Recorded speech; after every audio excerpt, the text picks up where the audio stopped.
Only our brother Martin Luther King exhausted a means of nonviolence with his life being taken by some racists.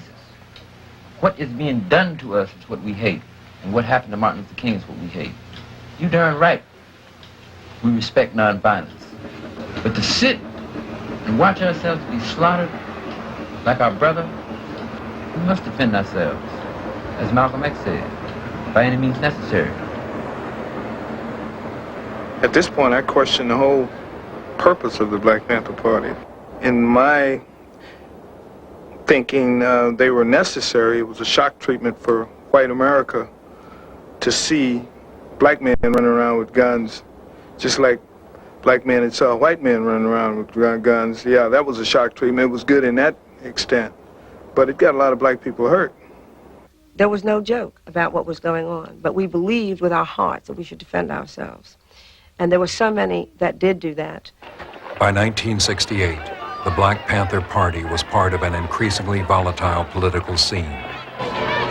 That summer, the National Democratic Convention in Chicago was disrupted by violent clashes between demonstrators and police.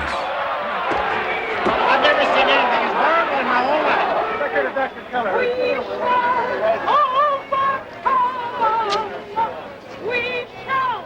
The war in Vietnam polarized the nation, and the political and racial upheaval at home soon became an issue in the presidential campaign. This is a nation of laws, and as Abraham Lincoln has said, no one is above the law, no one is below the law, and we're going to enforce the law, and Americans should remember that if we're going to have law and order. I think it's fair to say that as the Nixon administration came into office, as we came into office in 1969, there certainly was a strong perception of radicalization. In Chicago and in other cities, FBI Director J. Edgar Hoover expanded surveillance of organizations in the black community, especially the Black Panther Party.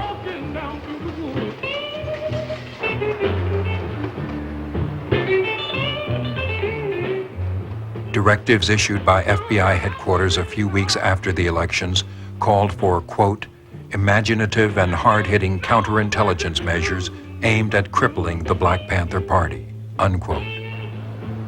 On Chicago's west side, the Panthers had just opened their first office in Illinois. Well, the thing that I really loved about the Black Panthers is that they refused to be ignored. It was very easy to ignore black people back then because everybody figured, well, it's just a lot of talk, and they're not going to do anything. They'll just go on and on and on, moaning and groaning about how terrible everything is, and they, of course, at the best, they just might get involved in some acts of nonviolence. But that's about it. And they just kind of, business as usual. You couldn't have business as usual with the Black Panthers. The Black Panthers were definitely going to be heard. So we always say in the Black Panther Party that they can do anything they want to us. We might not be back. I might be in jail. I might be anywhere. But when I leave, you can remember I said with the last words on my lips that I am a revolutionary. And you're going to have to keep on saying that. You're going to have to say that I am a proletarian. I am the people. I'm not the pig. You've got to make a distinction. And the people are going to have to attack the pigs. The people are going to have to stand up against the pigs. That's what the Panthers are doing. That's what the Panthers are doing all over the world. Fred Hampton, a former NAACP youth organizer, became at age 20 chairman of the Illinois chapter of the Black Panther Party. The Panthers program drew mixed reactions in Chicago's black community. Many black people initially was very, very afraid of the Black Panther Party. I understood where they were trying to go politically and felt that they had to change things. And when I talk about fear, I was afraid they weren't going to do it right. And I was always trying to cool them out and say, that's not the right way to go. They were too direct. You could tell that this was a movement that was very meaningful to them. And none of them was suicidal, so it wasn't like they were out there trying to figure out a way to get killed. But they did honestly and truly believe in power to the people. I mean, that was their slogan. Here you found some brothers and sisters saying, first, look, the United States Constitution guarantees us the right to bear arms and to protect ourselves. And we understand that we need protection in the black community. And it's our responsibility to protect black women and black children, not the police, because the police is not here to serve and protect us, only to continue to enslave us. It is our responsibility to see to it that our people have a decent place to live, decent food to eat, and quality health care, not the system. So that frightened a lot of people. I mean, they didn't think that it could happen. They didn't think that it was right. People learn by example. I don't think anybody has an argument with that. I think that when Huey P. Newton said that people learn basically by observation and participation, I think that everybody caught on to that. So what we're saying very simply is that if they learn by observation and participation, that we need to do more acting than we need to do writing. And I think the Black Panther Party is doing that. That we didn't talk about a Breakfast for Children program, we've got one. Come on in, little brother. Come on in, little sister. Y'all can sit down and get something to eat. Just some brother. Y'all kick off y'all's coat. Sit down, man. Everybody gonna eat. Y'all can eat as much as y'all want. The new Breakfast for Children program soon attracted the attention of the FBI. Claiming the program served to indoctrinate children, the Bureau directed field offices to, quote, formulate specific counterintelligence techniques to disrupt this nefarious activity, unquote. The FBI stepped up its efforts to recruit blacks to infiltrate the Black Panther Party. My recruitment by the FBI was very efficient, very simple, really. I'd stolen a car and went joyriding over the state limit, and they had a potential case against me, and I was looking for an opportunity to work it off. And a couple of months later, that opportunity came when FBI agent Roy Mitchell asked me to go down to the local office of the Black Panther Party and try to gain membership. I think everyone that was in the Black Panther Party kind of understood it was a given that we would have wiretaps, that we would be followed, that we would be harassed, we'd be locked up, that we would even be beaten by the police. In the winter of 1969, law enforcement agencies launched efforts to undermine an attempted coalition between the Black Panther Party and the Blackstone Rangers, a Chicago gang. The Panthers were pursuing an ideology that said we need to take these young minds, this young energy, and turn it into part of our movement in terms of black liberation and the rest of it. And I saw a very purposeful, intentional effort on the part of the police department to keep that head from hooking up to that body. It was like, you know, do not let this thing become a part of what could ultimately be a political movement, because that's exactly what it was. FBI agents wrote an anonymous letter to Jeff Fort, the leader of the Blackstone Rangers, warning Fort that the Panthers have, quote, a hit-out for you, unquote. The Bureau knew that the information was false, but believed that Fort might take retaliatory action against the Panthers. Meanwhile, city officials announced a crackdown on gangs. Would you say that street gangs can do no good? Is that what you would say?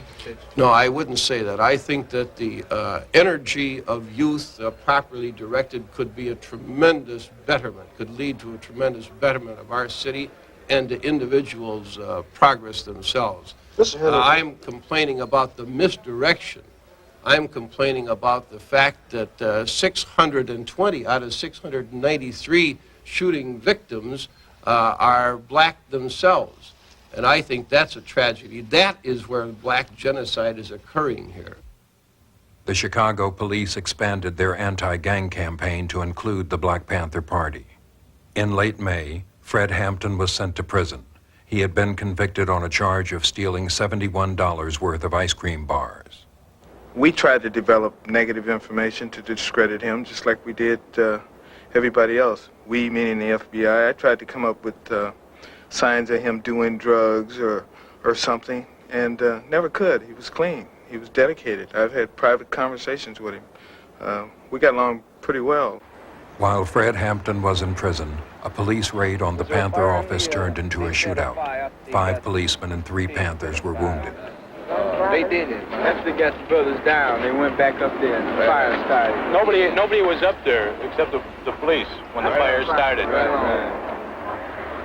Frank, you want to come get a picture of that dude? Yeah, check that door, man. Magnified shotgun. They shot up the door at the office there arrested some Panthers. And just to show you the nature of the raiding officers there, they burned boxes of cereal that we had on the 3rd floor. When they deliberately set fire to that. They didn't set fire to the 2nd floor. They set fire to the 3rd floor where all of, that was kind of indicative of what they were thinking and how they were moving. The idea on the part of the police was to psych the community out. They called me up the next day. I says, is the office open? Well, no, the police boarded the place up. I say, open it back up. You got the lease to the place. What? I says, open it up. Take all that boarding down, paint that place. And the Black Panther Party members start working for a couple of days. The next thing you know, the community start bringing wood, paint, and everything, and open that Black Panther Party office right back up. And of course, this was an attempt to terrorize us out of existence. At the same time, if we would close down, it would leave the black community saying, well, they stopped them. In a report made public in the summer of 1969, FBI Director Hoover declared the Black Panther Party the #1 threat to the internal security of the United States. I think, frankly, that he overstated the concern, the real concern that the Black Panthers were to the country. I think it was legitimate for him to state that they were a violent and unlawful element. But referring to them as the most dangerous or most important, and I don't remember exactly the words he used, the greatest threat to the United States at that time, I think was an overstatement. The police community is sort of a built-in reward and punishment system of its own, and you get a lot of rewards when you go after who the boss says is the bad guy and you get him. And I think what J. Edgar Hoover was able to do was to give police officers the impression that it was okay, it was open season. You didn't have to worry about the law. You didn't have to worry about the difference in the executive branch of government and the judicial branch of government. I think what he in effect said is it's our ball game, guys. We've got the authority, we have the capacity, let's crush him. Panther leader Fred Hampton was still in prison, but efforts were underway to appeal his conviction.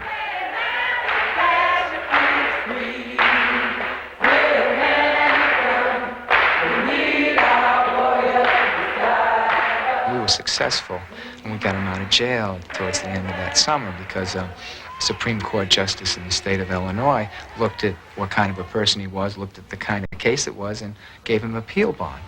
That's the first time I saw Fred Hampton, and I was in a young white student in a predominantly black church, full to the rafters, welcoming Fred Hampton back. Okay, you can put your hands down now. We say all power to all people. We say white power to white people. Brown power to brown people. Yellow power to yellow people. Black power to black people. X-power. We go out, we drive along to some schoolyard or something, and there are like 200, 300 people waiting there for Fred to show up. And the phenomenal part was that, I mean, these are all people from the streets, I mean, who are not going to get up and go to work or anything else, and never had no discipline and never would. But there they were. It was 6:30 in the morning, freezing Chicago weather. And Fred would have them out there doing push-ups and jumping jacks and getting themselves energized for the day's work, which included making the breakfast, which included selling papers, which included working in the medical clinic, which included a bunch of stuff. It was a very day-to-day kind of a thing, the Black Panther Party. And you'd have Fred out there rallying them, and he'd say, all right, power to the people. Everybody say, power to the people. He'd say, now, I'm not going to die on no airplane. They'd say, no. I'm not going to die slipping on no ice. They say, no. He said, I'm going to die for the people because I'm going to live for the people. They say, right on. He said, I'm going to live for the people because I love the people. They say, right on. He'd say, I love the people. Why? And they say, because we're high on the people, because we're high on the people. And that was Fred Hampton. When you saw this was 21 years old. It was unbelievable. You could not be moved by Fred Hampton. In the fall of 1969, Chicago was the scene of a controversial trial. The defendants were leaders of the anti-war demonstrations that had taken place during the Democratic Party convention. National Panther Chairman Bobby Seale insisted on speaking in his own defense. On October 29th, trial judge Julius Hoffman ordered Seale bound and gagged. This is a symbol to every one of us. Black men in our courts are gagged. Black men in our courts do not feel as though there is any justice. Black men in our courts, whenever case they come, feel that judges do not understand and are without mercy. 2 weeks later, a gun battle on Chicago's South Side further escalated tensions. A former Panther and 2 policemen were killed. The deaths provoked a response from informant William O'Neill's FBI contact. Mitchell became more specific during that time. He wanted to know the locations of weapons caches. He wanted to know if we had explosives. He needed to know who was staying at what locations, who spent the night where. His information didn't change so much as he requested more detail. And I knew why. The shootout on the South Side had pretty much laid the foundation within the party, within the Black Panthers. We knew that the police would react some type of way. Expecting police action, the Black Panthers had fortified their office. FBI informant O'Neill was now head of Panther security in Chicago. We're very confident that nobody's coming in the front door. Nobody. No gas. Nobody getting on the roof, Jim. I want you to know that. Nobody getting on the roof. We believe in, fire, cover, and fire. Yes, we do defend our offices and we do defend our homes. This is a constitutional right. Everybody has. There's nothing funny about that. The only reason they get mad at the Black Panther Party when they do it is for the simple reason that we're political. And they don't want to admit this. There are a lot of young organizations around, but we're a political organization.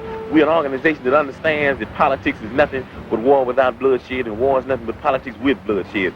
On November 19th, FBI agent Roy Mitchell drew a floor plan of Hampton's apartment based on information supplied by informant O'Neill.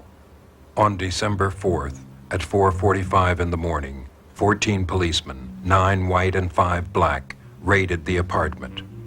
Deborah Johnson, 8 months pregnant, was asleep in the back bedroom next to Fred Hampton.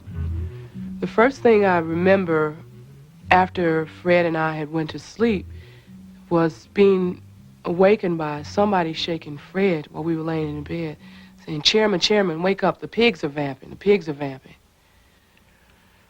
This person that was in the room with me kept shouting out, we have a pregnant sister in here, stop shooting. Eventually the shooting stopped and they said we could come out. I remember crossing over Fred and telling myself over and over, be real careful, don't stumble, they'll try to shoot you. Just be real calm, watch how you walk. Keep your hands up, don't reach for anything, don't even try to close your robe. When I was in the kitchen, I heard a voice, an unfamiliar voice, say, he's barely alive or he'll barely make it. Then the shooting started back again. Then I heard the same unfamiliar voice say, he's good and dead now.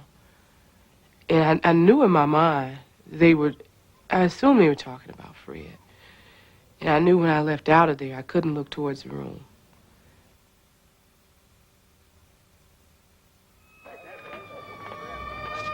Party leaders Mark Clark and Fred Hampton were killed in the raid. 4 of the 7 surviving occupants of the apartment were wounded. All were charged with assault and attempted murder. When they locked me up at the police station, I kept begging them for a call, to make one call. I called, I think, the office, the Black Panther office, and I spoke to Bobby Rush, and he told me that Fred was dead. Fred had been killed. And I remember walking out of the office and looking through a little clearing over on the next block, which was right in front of the Monroe Street address, and seeing a lot of police cars over there. And at that time, Bobby Rush came to the office. He had just come from over there, or maybe the coroner's office. In any case, we walked back over there, and we both were speechless. We just walked through the house and saw what had taken place and where he died, and it was shocking. And then I just began to realize that the information that I supplied leading up to that moment had facilitated that raid. I knew that indirectly I had contributed, and I felt it, and I felt bad about it. And then I got mad. I had... and then I had to conceal those feelings, which made it worse. I couldn't say anything. I just had to continue to play the role. FBI headquarters authorized payment of a $300 bonus to informant William O'Neill for, quote, uniquely valuable services which he rendered over the past several months, unquote. They came in our community just like a thief in the night. And they just snatched Fred's life just like that, and it's just like, why? This brother they have done nothing to none of you all.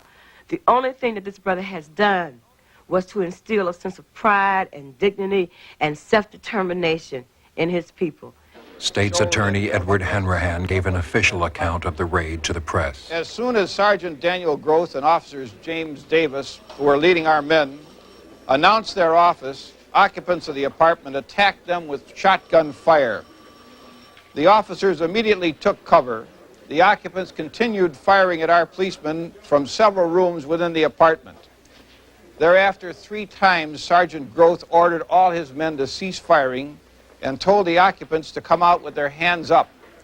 Each time, one of the occupants replied, "Shoot it out," and continued firing at the police officers. The press at the beginning had taken Hanrahan's line. This was a shootout. 200 shots were fired. The Panthers fired half of them.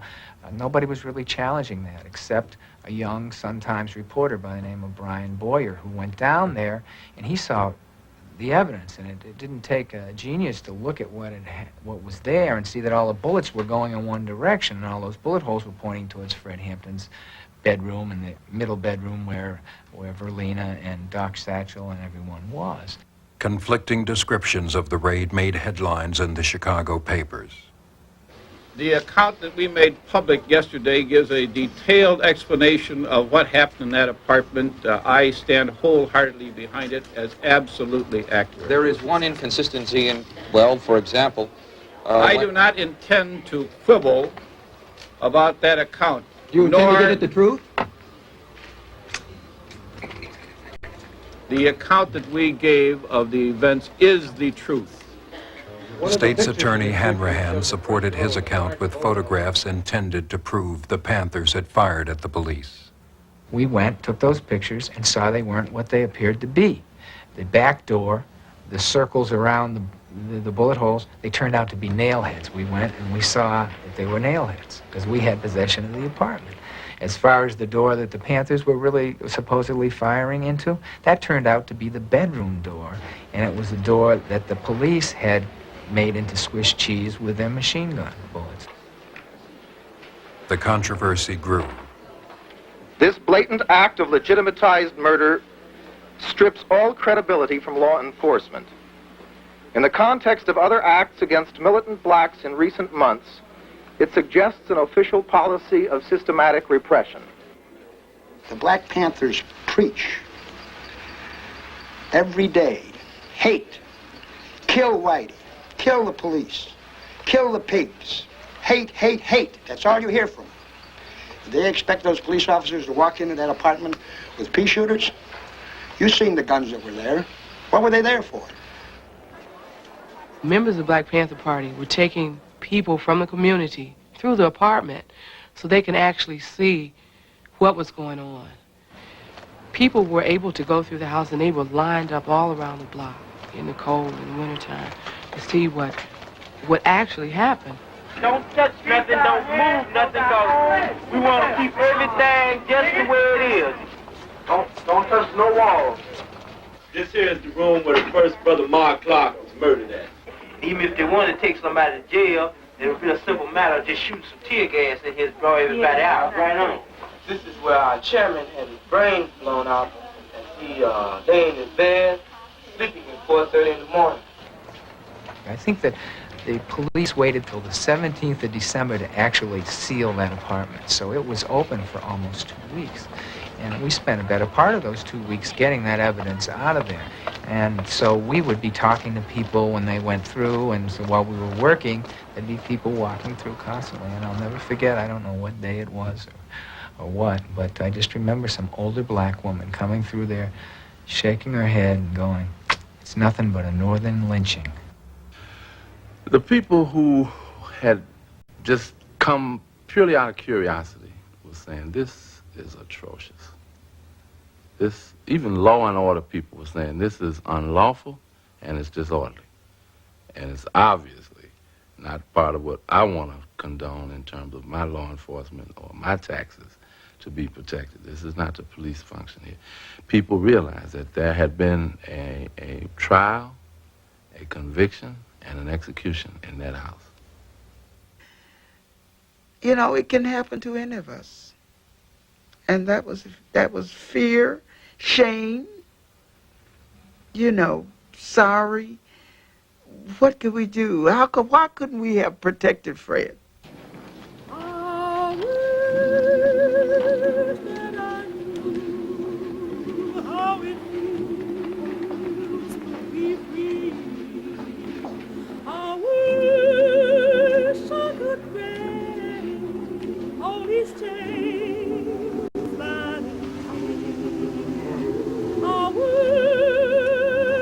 I had a mass for Fred, and I was just shattered. I was devastated.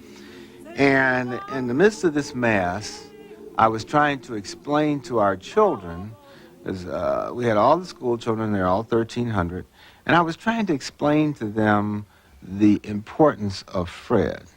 And I wasn't getting through, and at least I felt like I wasn't getting through.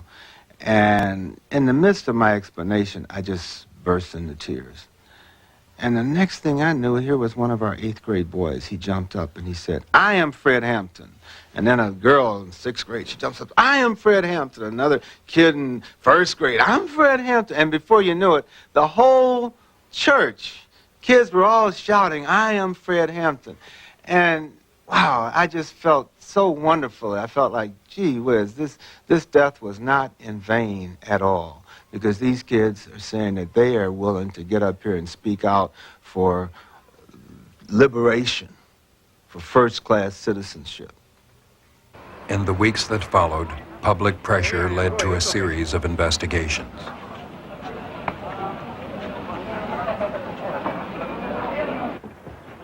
An FBI ballistics expert established that all but one of the more than 90 shots had been fired by the police.